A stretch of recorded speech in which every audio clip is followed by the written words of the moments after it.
Well, thanks very much for sticking around and for being here. I know it's late in the day, but I appreciate everyone joining me. I've spent most of my adult life trying to understand one thing, and that's how to express myself creatively. First, it was through music. That was my first career for the first 20 years before transitioning over to photography about 20 years ago.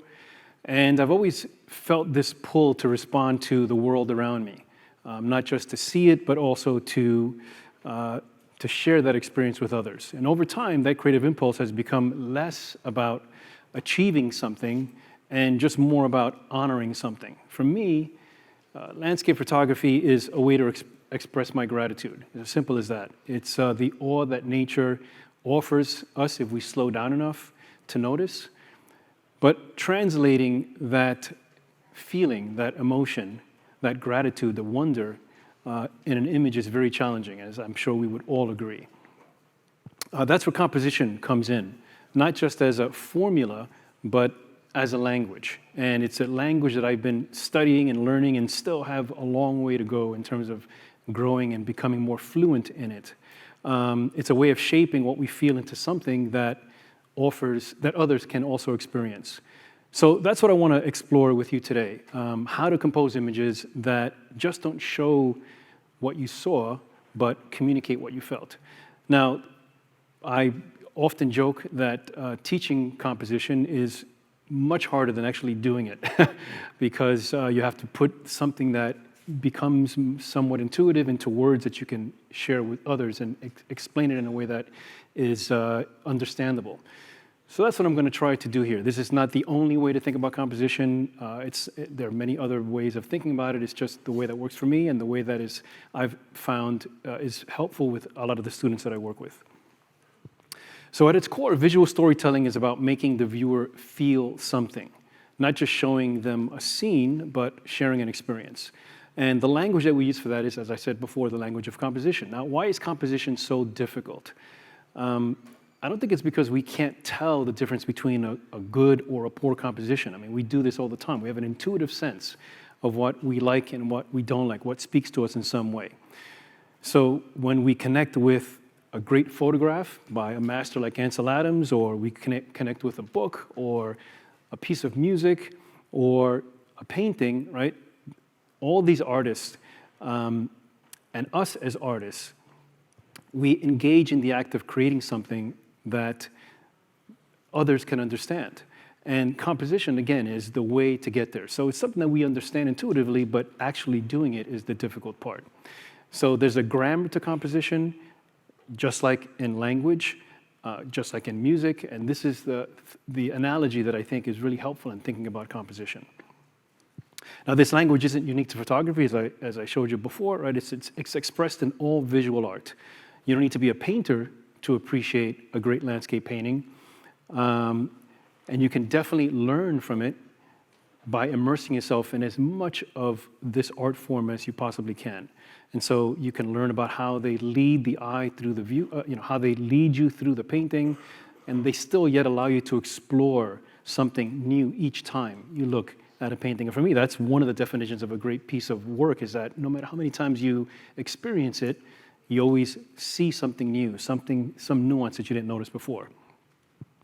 Now, if you pay close enough attention, you'll notice that when you're out in the landscape, you may think you're perceiving everything at the same time, but that really isn't actually what's happening. Your visual system is filtering things out and selecting just specific things, and basically what you find most interesting. And that's something that you really want to tap into visually, because it'll help you to make your images clearer and simpler. Instead of just standing there and saying, oh my God, look at this amazing place, notice what it is that you're responding to, what it is that you're actually looking at, what your brain is filtering down to. And that's how you can start to understand how to make images that communicate something. Because if you capture everything, it's just too much information.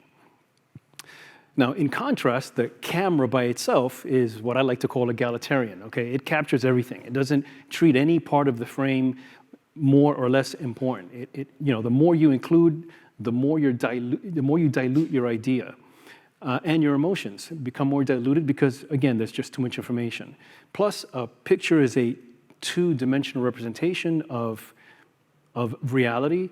It also doesn't include things like your other senses, what you're hearing, what you're feeling, what you're smelling, all these other things are elements that add to your experience, and then you have to condense this down into a photograph. It's no wonder that we so often feel like we haven't really captured the essence of what's there.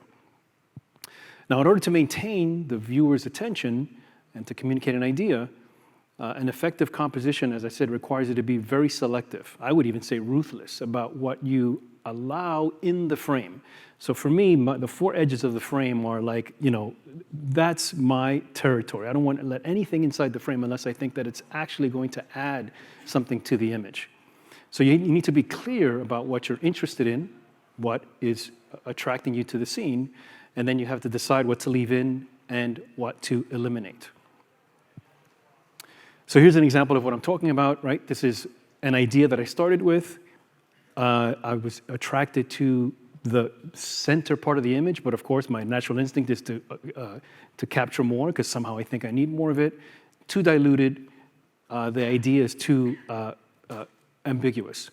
And then that's the area of the image that I really think will allow me to create something that's much more dynamic, that allows the eye to move through the picture, and I'm utilizing the entire frame, not leaving areas that are sort of passive, if you will.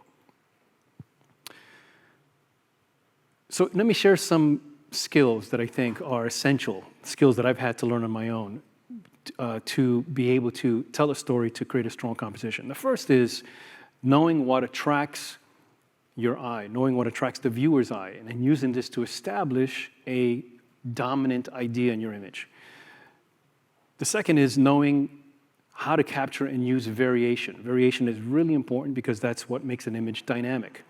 It creates movement, but you want to do it in a balanced kind of way. The third is eliminating distractions, as I mentioned before, that compete with the story. Anything in your image that isn't adding to the story is by definition competing with the story. There's no neutral aspect of the frame unless it's actually aiding your story. And the fourth skill is knowing what tools are available to achieve these goals. And I call these skills for a very specific reason, because a skill is something that anyone can learn. So if it's a skill, it's something you just have to practice, and you can learn this. This is not some intuitive thing that you're born with. It's a skill, the ability to see, the ability to determine these kinds of things. And I'm going to share some of these coming up. Now, here's a great example by a master, Edward Weston, where he's carefully decided what to include and how to arrange these shapes in a way that creates movement through variation. Everything feels balanced, right? There's a good balance between lights and darks. He's using the edges of the frame. The corners guide you in. There's a lot of balance here, but it's also dynamic. Your eye doesn't stay in one place, but at the same time, you feel like everything feels very coherent. So good composition is learning to see light and shadow as well. Light and shadow, shapes, textures, and thinking about light and shadow and shapes, and not thinking about things with labels. So you don't want to think about rocks and mountains and clouds. You want to think about light and dark, shapes, textures that'll allow you to see more abstractly, and that helps in terms of creating a stronger composition. One quote I want to share by Mitchell Albala is a successful picture is one in which a feeling or a mood is created. This feature is read instantly and often subliminally by the viewer and supports the message or subject of the work. And another favorite quote that I have is, a photographer's work is given shape and style by his personal vision. It is not simply technique, but the way he looks at life and the world around him. And vision isn't some grandiose thing. Vision just means what the picture is about. What is it that attracts you to the scene? What makes you curious? Here's another example by another legendary photographer, Galen Rowell. Very simple image, very simple shapes, and yet it expresses a beautiful story, right? The grandeur and the awe of nature.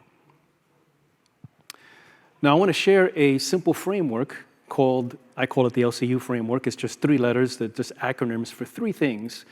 But this framework are 3 ideas that I try to imbue in every image that I make. I try to address these 3 things in every image. The first one is, am I leading the viewer through the image? Am I creating movement in some way? Am I animating the composition, leading them to some place in the image?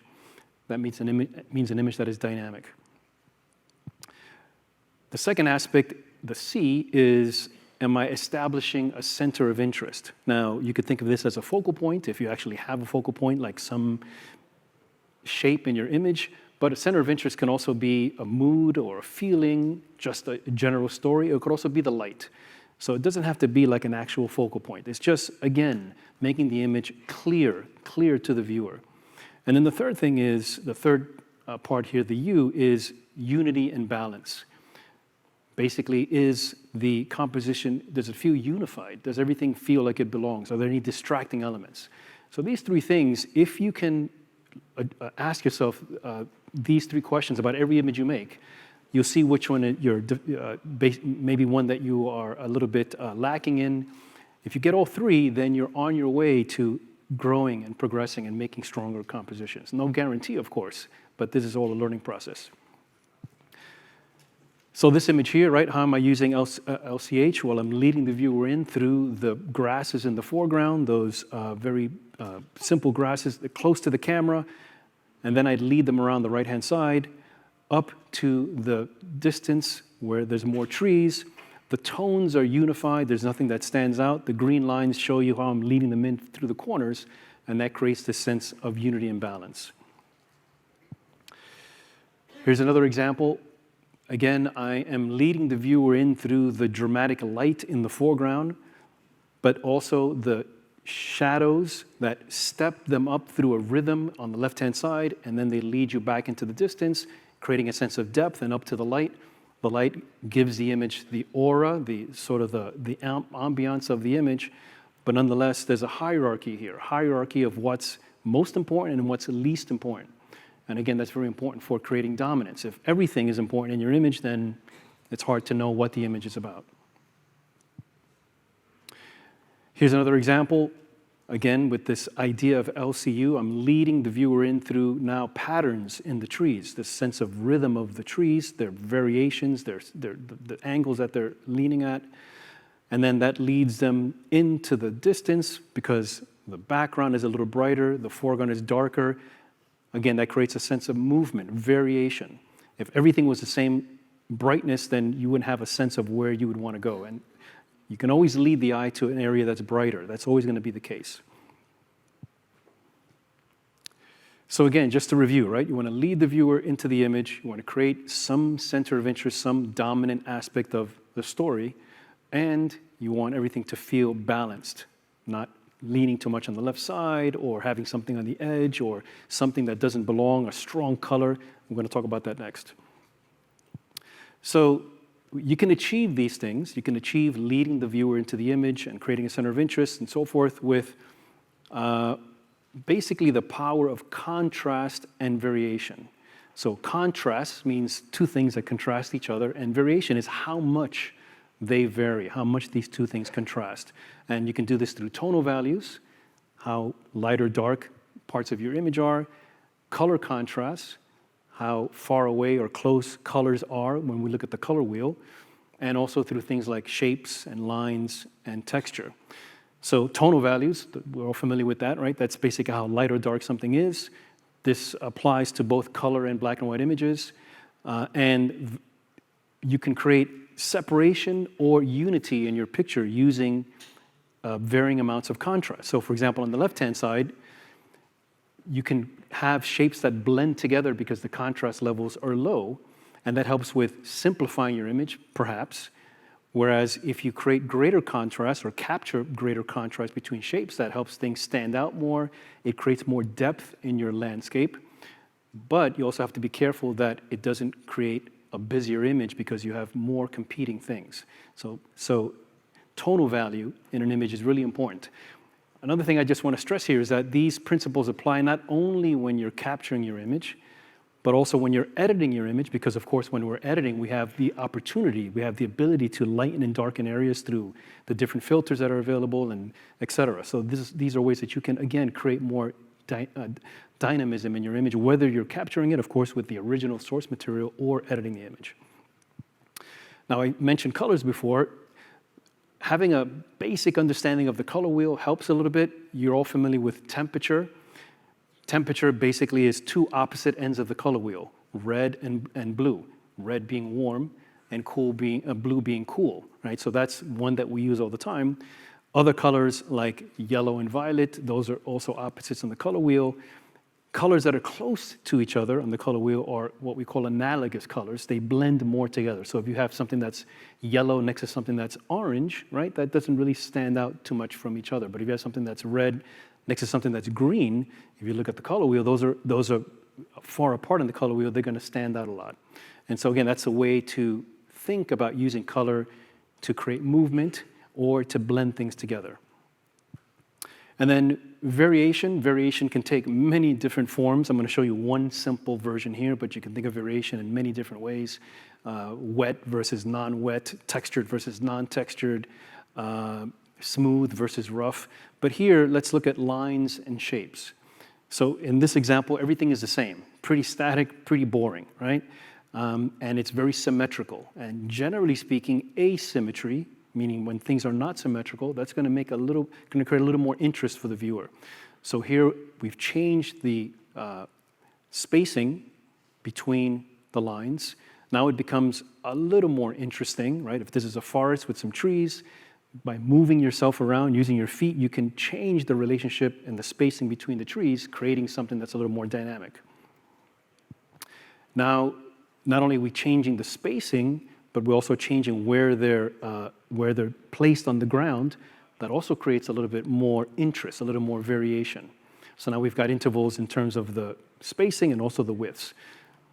Then you can change, or you can, if we add in the variation in the size of the lines, now you see that we're creating a lot more variation and more interest. And also you notice we're creating a little bit of dominance here now, right? The larger line commands a little more attention than the two smaller lines. So now you start to create a sense of hierarchy. And if you add in color or tonal value, right, well, now we can really create a sense of depth. Whereas we started with just 4 basic lines, now you see that the negative space in the background that surrounds the trees also creates its own shape, and that shape is different from the foreground, which is a different shape. So lots of variation, a lot more interesting, a lot more creative possibilities here. So here's an example in a painting by a great Russian landscape painter that I love called Ivan Shishkin. You can see here how he's using variation in the rocks in the foreground, variation in the colors. It's warm and sort of earthy and colorful in the foreground, and as he moves up into the sky, less color, a little more monochrome. That pushes the background into in the painting. It brings the foreground forward, creates a lot of depth. Now, the more you understand how visual perception works, then the more you can use them, you can utilize them to create movement, to create excitement in your images. It actually gets a lot more fun to play with composition. You can be more suggestive in your compositions, which creates more depth. So again, here I'm just playing with the variation, both in terms of the shapes themselves, but also the colors, the tonal values. Really, it's dark in the foreground and gets lighter as we move up in the image, and that just makes it more interesting, more dynamic. Here's another example. You can think about the lines that I was showing before. Well, here's a perfect example of that, where I'm using the spacing and the gesture of the trees, if you will. That's a great, I love that phrase by Jay Mizell, another great photographer. He talks about gesture, how things lean, and the sizing of the trees. And all that just really creates a sense of movement and rhythm. And then the fog in the distance creates a sense of depth because there's a tonal value change there. The fog in the background makes things more softer in terms of tone, less contrast. The foreground has more contrast. That automatically creates a push and pull between the foreground and the background. Another way that shapes can contrast is in whether they are active or passive. That's another idea to think about. Active shapes tend to have texture in them, or they create a pattern, or they have more detail. So in this example here, my active shapes are the rocks themselves and a little bit of the forest in the background, but the water, because it's blurred, or not blurred, actually, it's slowed down, sorry. I use the long exposure to soften the water. That makes the water a lot more passive, if you will. And so you wind up having these shapes here that are active, everything else is passive, and that just creates more variation. It simplifies the image versus if I had frozen the water has its own texture. That texture is going to compete with the texture in the rocks. That just creates an image that's a little bit more chaotic and harder to move through. And you can see the basic shapes here. And when I'm looking at the composition, when I'm looking through my camera and I'm thinking about slowing the water down, that's what I'm looking at. I'm looking at these shapes and how they connect up, because I know that the water is just going to become a passive area, which is going to support the idea of that I'm trying to bring across, which is the idea really at the end of the day is what does it sound like and what does it feel like to be on this beach with the surf coming in and out. That's the general idea. Again, turning this into an image that conveys that's the creative challenge. Here's another example of active versus passive areas. You can see this, the foreground with the beach area, with the rocks. That's my active area. That's where I want the eye to spend a little more time in before they move up through the image to the little island in the background with the trees and the sky. I soften the water, again, to create this sense of hierarchy and a simple sense of movement through the picture. Here's another example of active versus passive.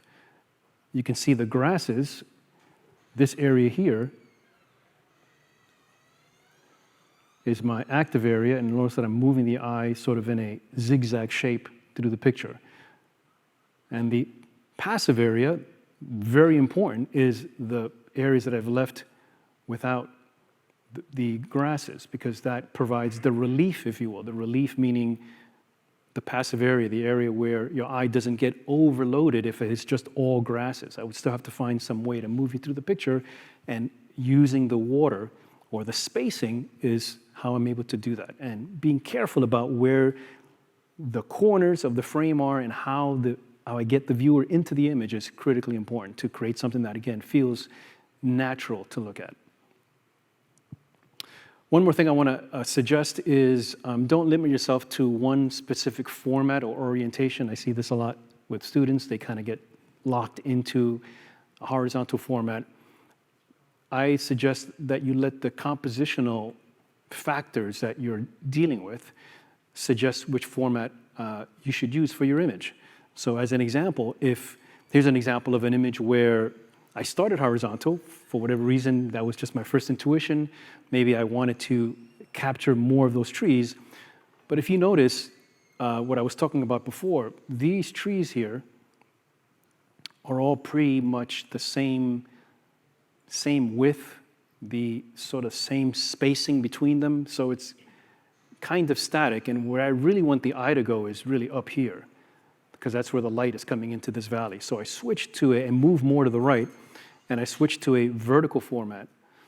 And now I'm able to get that tree in the foreground, which is much bigger. That creates more variation. It creates more rhythm in the image. And I simplify the image. I don't need 8 trees when I can just get my idea across with 2 or 3 trees, or maybe 4. Here's another example. Again, my first intuition was to start with a horizontal format, including more, because wow, look at that sky, look at all these rocks. But really, the real part of the image, and this is, as I mentioned a while back, pay attention to what it is that you are really focusing in on. This really was the part of the image that I found most interesting. It was that part there. And so I switched to a vertical, adjusted my focal length a little bit, and now you see how the image works much better. You notice all the corners now are active, whereas before there was a lot of extra space on the left and right that really wasn't doing anything. And that's, again, being very disciplined and ruthless about getting rid of what actually isn't adding to the composition. So I've covered a lot here. I've shown you, I want to show you a bunch more images, and I want to try to put all these compositional ideas into practice, show you how I'm putting them into practice. And I'm also going to introduce one more storytelling tool, and that is light itself. So for me, light is what gives an image all of its emotional content. That doesn't mean hard, bright light or sunrise light or sunset, just any kind of light. As long as you can see, there's light. And depending on how you work with that light, depending on how you utilize it in your frame, that can go a long way. I would say that really does provide the emotional context for an image, because we just respond to light in different ways. We can imbue it with different emotions and feelings. So let me show you a few of these. So in this image, thinking about, again, the LCU, right? I'm leading the eye through here, coming up through here, and then you're picking up all these shapes, coming up to the top. There's nothing going on in the sky because it's a simple sky, no clouds or anything. So I minimize the sky to really focus in on the abstract nature of the foreground. But I'm using the light to create the center of interest. That's another reason why I'm showing so little sky, because I really want to get these beautiful shapes here, this beautiful ephemeral light that's just striking the foreground, because that creates the greatest contrast in the image between the rest of the scene that doesn't have any light yet. And so I love this idea of expectation of the light that it eventually is going to fill the landscape.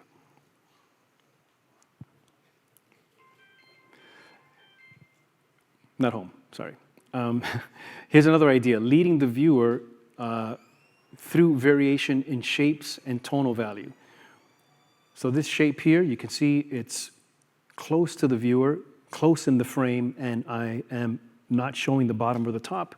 That really pulls the viewer in. It feels like you can just put your hand out and touch this tree, or you're moving through the forest and the tree is right there next to you. And then that leads to another dominant shape here, which also pulls you in towards the light that's in the distance and the rest of the trees in the background. So I'm trying to create a balance between the right side of the frame and the left side of the frame by these shapes, and ultimately it's the light in the scene that creates hopefully the interest and pulls you into the image. It gives it a three-dimensional quality. It gives it a lot of depth. This is a very simple image. I'm leading the viewer here, trying to lead the viewer in through variation. Variation in terms of cool to warm. Notice at the bottom of the frame, it's all cool, leading up to the warm light, and the same thing at the top. The top is all cool, again, getting warmer and warmer and warmer until we get to the main center of interest there. And the light is a center of interest. For me, it just creates a feeling of space, this image of feeling of groundedness, right? It's dramatic, but it's also calm in a way. And that's because I'm using a lot of horizontals, and horizontals tend to imply a sense of, of calm. That's why the horizon feels calm to us, because it's laying flat on the ground, unlike something which is standing up, which is sort of defying gravity and creates more tension. In this case, I'm leading the viewer through variation in texture. You can see that the bottom of the image has a lot of texture, of course, and that leads you through here and then into this middle here. And then in the background, I've got this very, very, very soft tonal contrast or tonal values because of the fog. The fog is moving out of the scene, and that allows me to create this sense of depth and separation between the foreground and the background. Again, I hope it feels very immersive. And of course, the light adds this wonderful kind of painterly look, which it just softens everything up. 5 minutes before, everything was sort of fogged out. 5 minutes later, the sun really came through and created a very harsh situation. So the timing is just right. That's why I'm always saying you have to be very, very present and aware of what the light is doing for landscape photography, because you have no control over any of the conditions. All you can control is your response and what you do with your camera. Here's another example, much more dramatic, much more direct. Here I'm contrasting the texture and the roughness and the landscape itself, this rugged landscape of the coast, against the very smooth and soft water.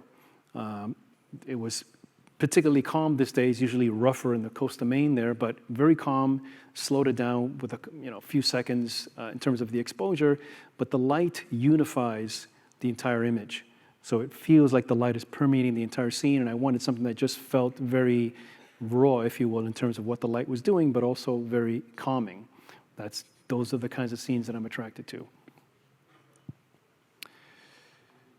Here I'm using variation in shapes. So there's this nice dark shape here, and I point that one out because that's probably the most important part of the image, because that shape creates the expectation of what's going to be brighter. In other words, you see something dark and your eye wants to move to something brighter, where there's more light.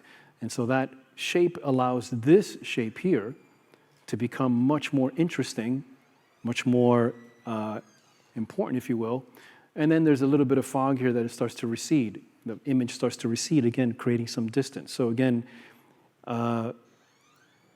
very stark in the foreground and then getting very soft into the background.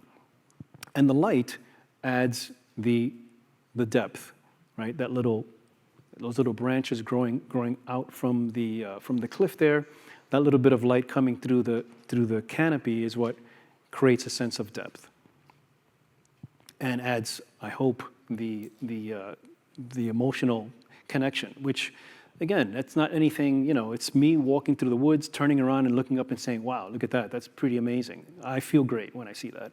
And that's what I want to try to capture. Here's another example of using variation in terms of the textures. So now I'm creating leading lines into the image with these patterns, if you will. And I was seeing kind of like waves rolling in at the ocean, because you see that these patterns and lines get much tighter and much smaller. The rhythm here, and there's most definitely rhythm in every image, that's a function of, or you can think of it as how you move through the picture, how quickly and how the photographer can slow you down. Notice that the rhythm in the foreground is kind of slow, and then it speeds up as those shapes become closer to each other. And then there's the backdrop of the mountains and the sky. And I got lucky, the clouds were just the right texture to complement the foreground but not become overpowering. And I'm always very, very careful. I try to be careful, and this is, again, suggestions for everyone here. Think about what's most important. Too often I see students isolate parts of the image. So they say, well, the foreground, I'm going to make that look as great as possible, and then I'm going to make those mountains really stand out, and then I'm going to make those clouds amazing. And the problem with that is that you've made everything amazing. It's like having 3 lead singers in a song where you only need 1, unless they're singing in unison, but here they're not. I got different colors, I got different tones, different shapes. You have to give one the lead and then let the others play a supporting role.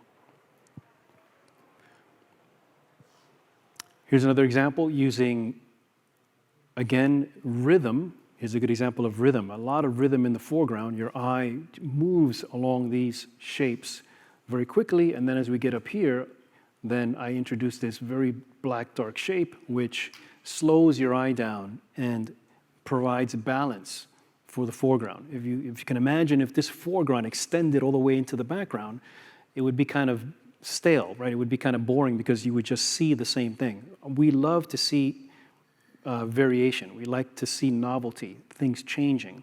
And shadows are great because shadows are simple. They simplify the image. It maintains or allows me to maintain the majority of the texture in the foreground.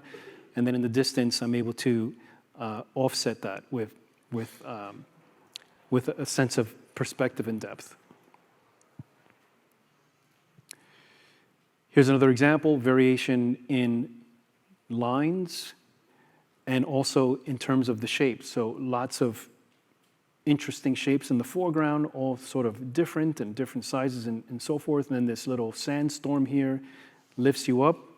It adds some variation to that dark mountain. So now we have some movement in that dark shape in the center. It's not just all one solid tone. And then, of course, you pick up the hard line here and then leads you up this way. So anytime you create a zigzag through your picture, and the zigzag takes you all the way to the edge of the frame, you're going to be closer to utilizing the entire frame. So you don't ever want to leave any part of the frame unused. We only have, we can only get so much attention. You want to use that entire frame as effectively and as strong as possible. This is one of, hopefully you're going to be able to see what I'm going to say, right? I'm creating a leading line here through variation in tone. The bottom here is very dark. And then now we pick up some light in the center here, more varying lines, and then these amazing, beautiful clouds all the way to the edge. And again, I try, the goal is to be as deliberate as possible about where I'm placing my edges of my frame. Now, sure, you can do this afterwards if you crop, nothing wrong with that. I always suggest that you try to practice this in the field because, for a couple of reasons. The first thing is if you try to do this in the field and not rely on cropping, well, you are pushing yourself, you're pushing your comfort zone, you're pushing yourself to see more, and chances are you're going to be able to see more pictures in the field. You're only in the field for so much time. You want to be able to see as much as you possibly can, right? The art of seeing, you're going to do that better if you say to yourself, I'm not going to rely on cropping later. I'm going to try to get it in the frame as soon as I can, or try to get it in the frame without relying on the cropping.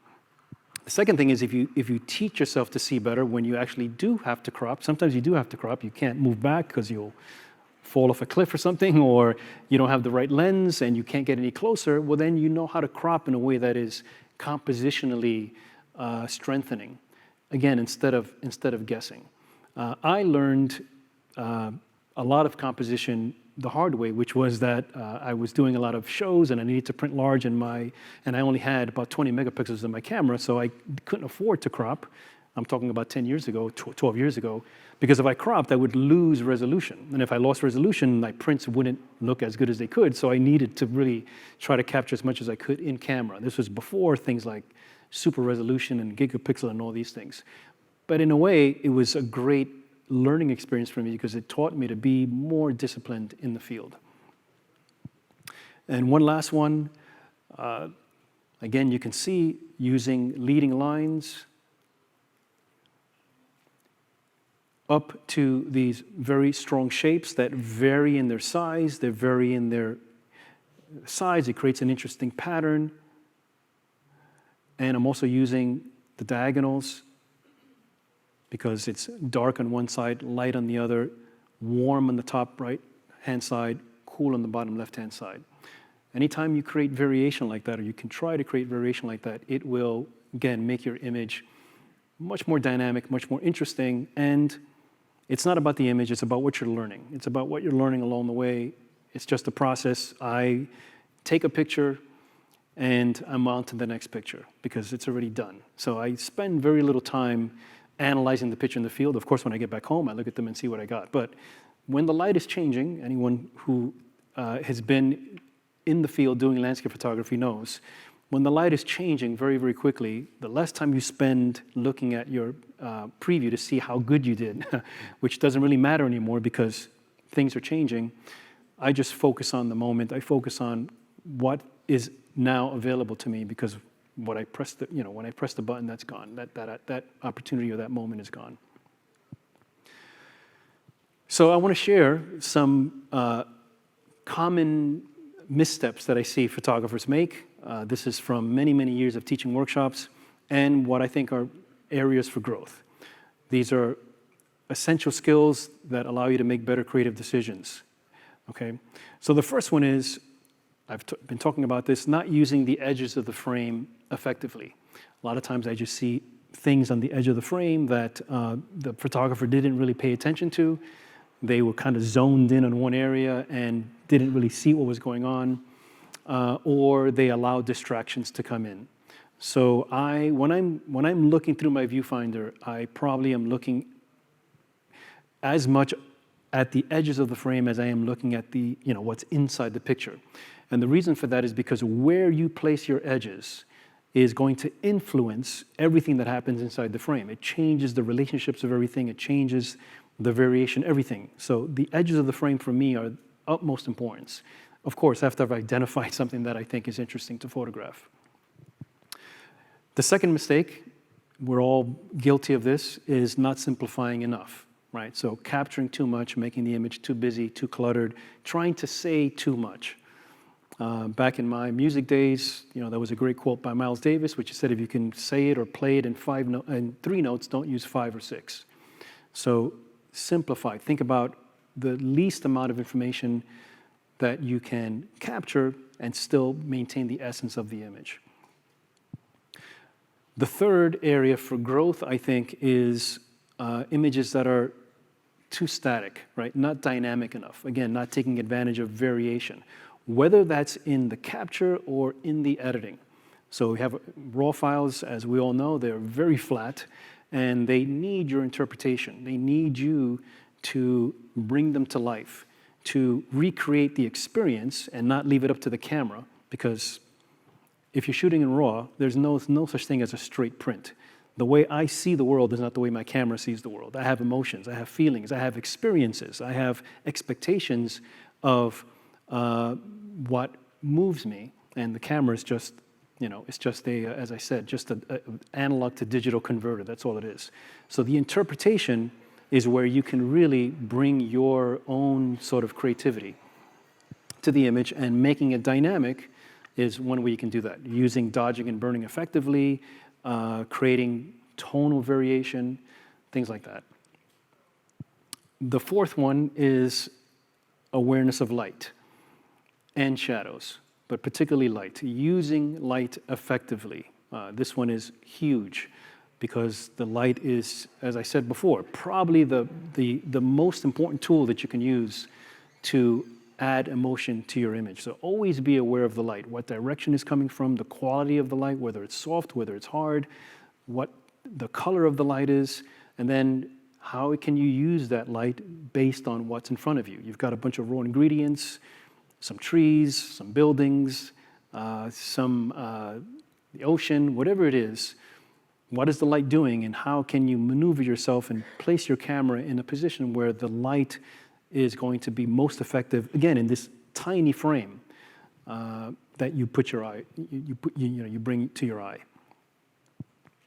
And then the last one, the last area for improvement, I would say that you should be working on is having a clear narrative about what the image is about.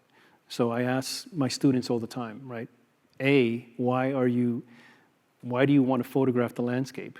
And I don't mean that as in a rhetorical way, but why is it that you want, what attracts you to nature? Why do you want to photograph, why do you want to make landscape images? And that's a question you should be asking yourself. If you just want to just snap pictures to have memories, that's great. That's perfectly fine. Nothing wrong with that. However, if you want to express something, if you want to share something, then ask yourself, what is this image about, and does the image really represent that? So often the photographer will show me a picture and they'll say, they'll start describing the image to me, and I have to tap them on the shoulder and say, thank you, I appreciate that, but you don't have to tell me what the image is about. I can see what the image is about or isn't about, right? You don't have to caption your image. Say, it's about this rock and this tree and so forth. That should be visible. That should be clear in the picture. If it's not clear, if you have to tell them, it's actually about that tree, I would suggest that the composition and the narrative isn't strong enough. It isn't clear enough, because for the whatever number of people you explain the image to, what about all the people that see it that don't get the explanation? It needs to be its own language, just like we look at great paintings and we instantly feel, you get a sense of what the painter or the photographer was trying to convey. One last quote I want to leave you with, which is, you have to get away from relying only on the subject. Light is the imagination's main tool. It is something you work with in defining anything you want to, whether subject or landscape, and that's by the very influential landscape photographer David Wench. Thank you very much. I appreciate the time and attention. I'm happy to take some questions, yeah. Yeah, so ladies and gentlemen, we do have time for some questions. So if anyone has a question or two does anyone have a question for Robert? Yes, I'll be right there. I see your hand. There you go, sir. Thank you very much. Those pictures were really amazing. I just Thank have you. one question, though. How much of what you do, your creativity, your composition, how much of it do you think that you do of the composition, and how much of it is nature does it for you? Good question.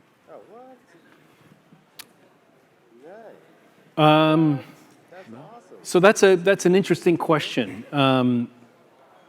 You used the word composition. So in terms of the composition itself, I mean, I try to be as modest as I can. I've made a lot of bad pictures. Okay, I mean, it's very easy to make bad pictures or pictures that aren't successful. We've all been there. So from that standpoint, if I look at the success to failure rate, I would say that I've had to work really hard and understand, again, where I'm putting this frame. Because nature isn't constrained by this rectangle. The rectangle, the picture, is an artificial thing, right? It's our own, it's a medium that we're imposing on nature. Now, in terms of the awe and the wonder, the emotion, absolutely, that is definitely generated by nature. But I would say that translating that, it's not a natural thing, right? This is not how we have evolved to see the world for thousands of years. No pictures, no nothing, right? We take it all in through our senses, all 5 of our senses. So photography for me is a very artificial kind of thing. I would say that a large part of it is based on understanding visual design, how the eye sees things, how we respond to contrast, how we respond to color. All right, why sunsets are the most popular kind of image, because people just respond to that. But we've seen many, many sunset images that are just not that good because the composition doesn't show us something new. So hopefully that. We do have one question right here from this gentleman. I hate to run, but Go ahead. it was a great presentation. Thank you so much for Thank this. you. I just wanted to ask, is foreground given more emphasis while taking a landscape photo? Because there was some which you showed where foreground really was emphasized and it really stuck out in the image. So that was my question. Yeah. So in landscape photography, there are different styles, right? One style is emphasizing the foreground. That particularly is made very obvious when you use wide-angle lenses. So that's part of that is a function of your focal length choice. So wide-angle lenses, by that I mean anything under 24, 28 millimeters, right, is going to expand the scene artificially. It makes things that are closer to the lens bigger, and things that are further away from the lens, it pushes them away. The opposite of what a long lens does, which is compress the scene. So that's one function. If you use a wide-angle lens, it's going to make things in the foreground bigger. That can be used creatively as a way to create a sense of depth and perspective. I like to use that as a way to create intimacy in a landscape. So we step out onto a landscape and it's this big, it can be potentially this big open space that creates this sense of grandeur.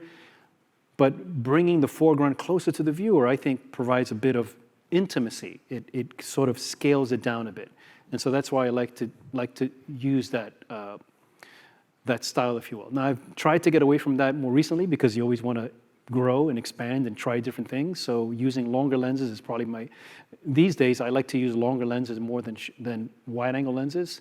That's a little more challenging. The gentleman that asked before about composition, way more challenging when you've got a long lens because now you're really just isolating parts of the scene and you really have to think about abstract shapes and et cetera. But yeah, that's just a technique that you can experiment with. I suggest you try that and then whatever works for you, right? I think all of these techniques are available to use. The most important thing is, are you using them in a way that you are having fun? That's the key. Are you having fun? Are you making something that's meaningful? So I'm never going to be absolutist about anything in terms of art. There's no such thing as a right or wrong. It just depends on if you're using it in a way that suits you, that suits the way you see, suits the way you feel, and as I said before, it gets you out into the landscape. For me, that's the biggest thing, right? Like, I want to be inspired to go out, and I'm only going to be inspired to go out when I'm doing something that I feel is meaningful for me. If it's just about getting likes on Instagram or whatever it is, after a while, that's going to get tiring or old.